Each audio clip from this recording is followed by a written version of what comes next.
So I was born and raised in Lodi. I became a medical assistant and I wanted to do more. I chose Lodi. It's where I started and where I plan to stay. There wasn't anything they wouldn't do for their patients. It was always, let's go the extra mile. And they always wanted to grow. It was always like evidence-based practice. How can we get better? And so that's why I chose Lodi, is because it felt like family. We have the best of times, and it sometimes isn't always the best situations because, I work in ICU, so it can be very sad. We get along so well, and so it just doesn't feel like work. It doesn't feel like when I go to work, I'm like, ah. It just feels like I'm going to see my other family. So I was on med-surg floor for, I think, a year and a half, and then from there I went to ICU, and then I haven't left, which is funny because it was the one floor I said I would never do. And now I'm like, I could never work anything else.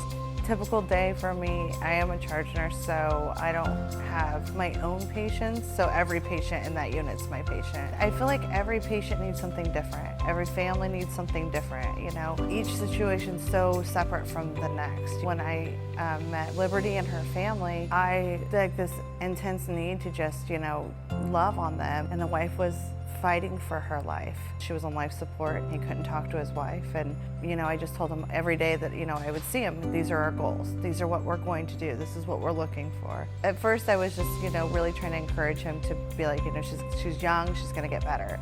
And then she went to the OB floor, and I was so excited. Like, oh, she's with her baby. She got better. She's off life support. Life is great. And then she had difficulty breathing. And I thought, okay, we'll fix it. We'll fix it on the floor. We won't move her, because immediately she started crying. And I was like, oh, please don't cry. And she's like, please don't take me away from my baby again. And as a mom, my heart just bled for her. So I begged the doctor and I asked the respiratory therapist, is there any way we can safely keep her on this floor? Because she was an OB. And they said, yes, we can. And I promised to round on her every hour. But it didn't work out that way. She ended up getting worse and coming back to our unit. The OB nurses watched the baby so the husband could be at bedside.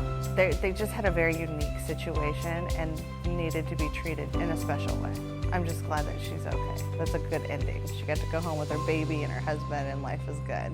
In a medical field, when you're in the hospital, you want the best for those people. I get to be a part of people's lives where it could change them forever. And that, to me, is exactly what I wanted to be when I grew up.